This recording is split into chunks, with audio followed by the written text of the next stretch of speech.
بسم اللہ الرحمن الرحیم۔ فیکٹیکل کے معزز ناظرین کو السلام علیکم۔ ناظرین محترم، کہا جاتا ہے کہ اس دنیا سے رحم دلی رخصت ہو چکی ہے اور ہر انسان مطلب پرست ہو چکا ہے۔ ایسی ہی کہانی ان پولیس والوں کی بھی ہے۔ ان کو معاشرے کے اکثر لوگ اچھے الفاظ سے یاد نہیں کرتے، لیکن کسے معلوم تھا کہ ایسے لوگ بھی اس دنیا میں موجود ہو سکتے ہیں۔ رحم دلی اور دلیری ساتھ ساتھ چلتے ہیں۔ اگر کوئی شخص دلیر ہے تو وہ رحم دل بھی ہوگا۔ اسی طرح اگر پرندوں کی بات کی جائے تو ان میں بھی کچھ پرندے ایسے ہیں جو کہ بے انتہا بزدل ہوتے ہیں، جبکہ بعض پرندے ایسے بھی ہوتے ہیں جو کہ بے حد دلیر ہوتے ہیں اور بڑے سے بڑے شکار پر جھپٹنے سے بھی پیچھے نہیں ہٹتے۔ عقاب کے بارے میں کہا جاتا ہے کہ وہ بڑا ہی دلیر ہوتا ہے اور اسی بہادری کی وجہ سے اسے ہواؤں کا بادشاہ کہا جاتا ہے۔ لیکن کسے معلوم تھا کہ اس خوبصورت پرندے کی شخصیت کا ایسا پہلو تقریباً نصف صدی گزر جانے کے بعد سامنے آئے گا۔ عقاب کے لیے کہا جاتا ہے کہ وہ جب اپنے شکار پر جھپٹتا ہے تو اس کے دھیان کو کوئی بھٹکا نہیں سکتا اور وہ پوری طاقت اور توجہ کے ساتھ اپنے شکار کی طرف آتا ہے، اور اس کوشش میں اگر اس کی جان بھی چلی جائے تو بھی وہ گھبراتا نہیں ہے۔ ایسی ہی کہانی اس عقاب کی بھی ہے۔ اس دن بھی اس سڑک پر معمول کی طرح ٹریفک رواں دواں تھی، لیکن کسے معلوم تھا کہ جلد ہی یہ ٹریفک رکنے والی ہے۔ ادھر اوپر فضا میں ایک عقاب منڈلا رہا تھا اور اس کی تیز نظر روڈ کے اس حصے پر مرکوز ہو چکی تھی۔ اس عقاب کو سڑک کے اس حصے میں اپنا شکار نظر آ چکا تھا۔ اگرچہ اس سڑک میں تیز رفتار گاڑیوں کی کوئی کمی نہیں تھی اور ان کی موجودگی میں اس عقاب کے لیے شکار کرنا کسی بھی طرح خطرے سے خالی نہیں تھا، لیکن یہ اپنے شکار پر نظریں گڑا چکا تھا۔ اب کسی بھی چیز کا خوف اسے پیچھے نہیں ہٹا سکتا تھا۔ ایسی صورت میں صرف چند سیکنڈز میں ہی فیصلہ کرنا ہوتا ہے اور ایک سیکنڈ کی غلطی بھی موت کا سبب بن سکتی ہے۔ اس عقاب نے بھی فیصلہ کر لیا اور آخر فضا کی بلندیوں سے فیصلہ کن چھلانگ لگا دی۔ عقاب جب اپنے شکار پر جھپٹ رہا ہوتا ہے تو اس کی رفتار 150 میل فی گھنٹہ سے بھی زیادہ ہو جاتی ہے۔ اس وقت ایک پرندے اور انسان کے بنائے ہوئے انجنز کے درمیان صرف اور صرف رفتار کا مقابلہ تھا، اور انجام یا تو اس عقاب کو شکار ملنے کی صورت میں ہونا تھا یا پھر اس عقاب کی موت یقینی تھی۔ بجلی کی سی تیزی سے بے خوف و خطر یہ عقاب اپنے شکار پر جھپٹا، لیکن بدقسمتی سے آج ہار اس کا مقدر تھی۔ اسے خوف نہیں آیا کہ تیز دوڑتی ہوئی گاڑیاں اسے کچل سکتی ہیں۔ اس نے نڈر ہو کر ایک رسک لیا جس رسک میں آج وہ ناکام ہو چکا تھا۔ اسے ایک دوڑتی ہوئی کار کی ٹکر لگ گئی۔ اگرچہ یہ سارا واقعہ بڑا ہی دردناک ہو سکتا تھا، لیکن خوش قسمتی سے اس عقاب کو زیادہ بڑی چوٹ نہ آئی اور اسے محض ایک پر ہی زخم آیا۔ اب اس ہائی وے کے درمیان میں یہ عقاب موجود تھا اور اس کے پر جو کہ اس کو کبھی فضا کی بلندیوں میں اونچا اڑائے رکھتے تھے، اب اس کی سب سے بڑی کمزوری بن چکے تھے۔ اس مصروف شاہراہ پر پیدل دوڑ کر سڑک پار کرنا انسان کے بس کی بات نہیں ہے، تو ایک پرندے کے لیے ایسا کرنا کیسے ممکن ہو سکتا ہے؟ اب اس ایک پرندے کے ضبط کا امتحان تھا۔ اسے ایک اگر وہ بزدلی دکھا کر بھاگ کر سڑک پار کرنے کی کوشش کرتا تو موت یقینی تھی، لیکن زیادہ بڑی چوٹ نہ آئی۔ بے حرکت اس سڑک کے درمیان میں یہ عقاب موجود۔ تیز رفتار گاڑیاں اس کے آس پاس سے گزرنے لگیں اور یہ پرندہ صبر سے بالکل ایک ہی جگہ کھڑا رہا، کیونکہ عقل یہی تھی کہ وہ یہیں پر بیٹھا رہے تاکہ شاید کوئی رحم دل انسان اس کی جان بچانے کی کوشش کرے۔ پولیس والوں کو کسی نے اس سارے واقعے کی اطلاع دے دی اور انہیں بتایا کہ انہیں اس خوبصورت پرندے کی جان بچانے کے لیے کچھ نہ کچھ کرنا ہوگا۔ اب اس کو سڑک پر بیٹھے کافی دیر ہو چکی تھی اور آس پاس سے گزرنے والی گاڑیاں کسی بھی وقت اس کی زندگی کو ختم کر سکتی تھیں۔ پولیس وہاں پر پہنچی تو انہیں اندازہ ہوا کہ یہ پرندہ کس قدر مشکل میں گرفتار ہے۔ پولیس کو اب اس رش والی روڈ پر موجود ٹریفک کو روکنا تھا تاکہ وہ اس عقاب کو بچا سکیں۔ اگرچہ کسی چھوٹی روڈ پر یہ کام کرنا بہت ہی آسان لگتا ہے، لیکن اس بڑی ہائی وے پر اچانک سے ٹریفک کو روک لینا بالکل بھی آسان نہیں ہوتا اور کسی بھی بڑے حادثے کی وجہ بن سکتا ہے۔ خیر، پولیس والوں نے کافی کوشش کے بعد ان 2 لائنز والی ٹریفک بند کر دی جن لائنز کے قریب یہ عقاب بیٹھا تھا۔ اب کچھ حد تک یہ محفوظ ہو چکا تھا، لیکن ابھی بھی یہ خطرے سے دور نہیں تھا۔ پولیس والوں نے فوراً سے وائلڈ لائف والوں کو کال کی تاکہ وہ آ کر اس کو بحفاظت بچا سکیں۔ ان نے بھی موقع پر پہنچنے میں دیر نہ لگائی اور ان نے آتے ہی اسے اٹھا کر فوراً سے سڑک کے پاس موجود خالی جگہ پر لٹا دیا اور اس کے جسم پر موجود زخموں کو چیک کیا گیا تاکہ اس کو ابتدائی طبی امداد دی جا سکے۔ انہیں دیکھا کہ اس کے ایک پر کو شدید نقصان پہنچا ہے اور اس وجہ سے ہی یہ اڑ نہیں پا رہا تھا۔ اس کے بعد اس کو ایک خاص پنجرے میں ڈال کر ہسپتال لے جایا گیا جہاں موجود ڈاکٹرز کو سب سے پہلے اس بات سے نبرد آزما ہونا تھا کہ کہیں یہ ہمیشہ کے لیے اڑنے سے معذور نہ ہو جائے۔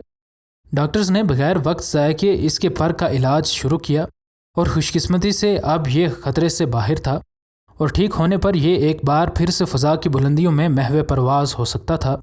اس عقاب کو ٹھیک ہونے میں زیادہ وقت نہ لگا، اور ٹھیک ہونے کے بعد اس کو ایک بار پھر سے فضا کی بلندیوں میں پرواز کرنے کے لیے چھوڑ دیا گیا۔ امریکی ریاست منیسوٹا میں ایک ایگل درخت کی ایک شاخ کے ساتھ 2 دن تک الٹا لٹکا رہا، لیکن اسے کوئی بھی بچانے نہیں آیا۔ آخر اس کو ایک فوجی نے اپنے بہترین نشانے بازی کے سکلز سے زندہ بچا لیا۔ زندہ بچ جانے کے بعد اس ایگل نے ڈاکٹرز کو ایسا رسپانس شو کیا جسے دیکھ کر سب حیران بھی ہوئے اور خوش بھی۔ ناظرین محترم، امریکی ریاست وسکونسن اور منیسوٹا میں بالڈ ایگلز کافی تعداد میں موجود ہیں۔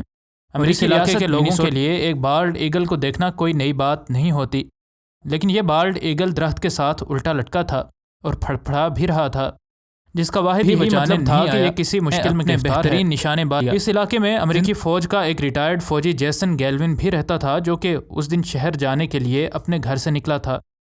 انہوں نے جب اس کو دیکھا تو یقیناً انہیں بھی حیرت ہوئی کہ ایک ایگل کیسے درخت کے ساتھ الٹا لٹک سکتا ہے۔ انہوں نے اپنی دوربین نکالی اور اس کی مدد سے اس کو دیکھا تو انہیں معلوم ہوا کہ اس درخت کی ٹہنی کے ساتھ ایک رسی بندھی ہے۔ امریکی ریاست منیسوٹا، یہ رسی اس ایگل کے پنجے کے گرد لپٹی ہے، اسی وجہ سے یہ ایگل اس جگہ پر لٹکا تھا۔ جیسن نے سوچا کہ یقیناً یہ مر چکا ہوگا، لیکن کچھ دیر غور سے دیکھنے پر انہیں معلوم ہوا کہ یہ حرکت کر رہا ہے اور زندہ ہے۔ یہ ساری سٹوری جیسن کی بیوی جیکی نے فیس بک پر پوسٹ کی ہے۔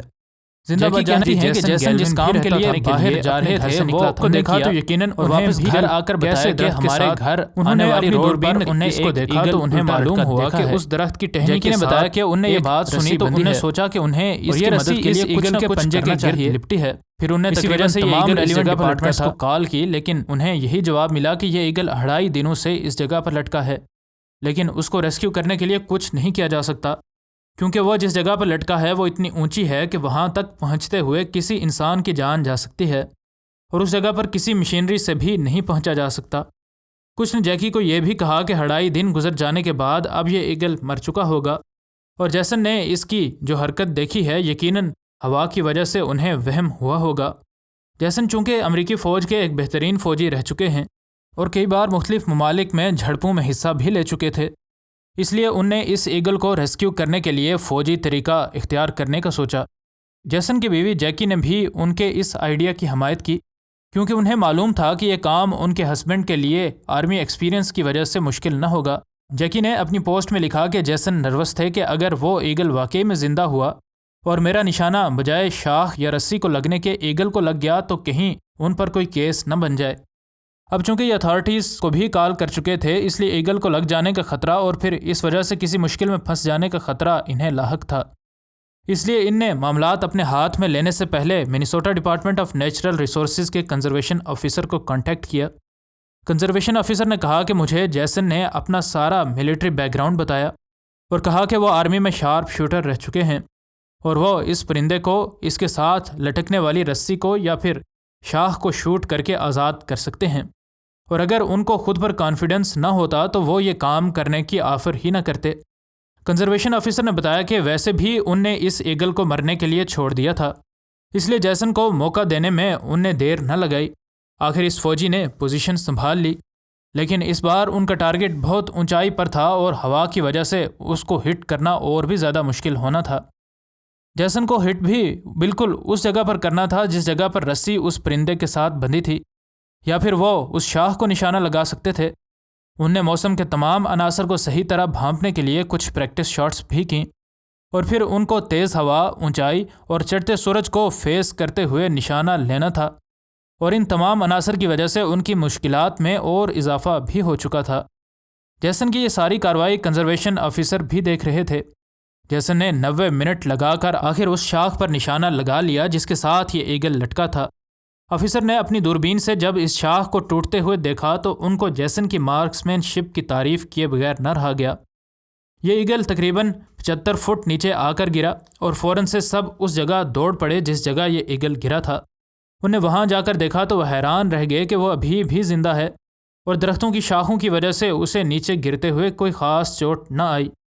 کنزرویشن آفیسر نے فوراً سے اس ایگل کو اپنی کسٹڈی میں لے لیا اور اس کو ڈاکٹر کے پاس لے گئے۔ کنزرویشن آفیسر نے کہا کہ ان نے اس پرندے کو پنجرے میں ڈالا تو وہ سارا راستہ سر اٹھا کر انہیں دیکھتا رہا، جس کا واحد مطلب یہ تھا کہ وہ ہوش میں ہے اور اس میں 2 دن تک بھوکے اور الٹا لٹکے رہنے کے باوجود طاقت موجود ہے۔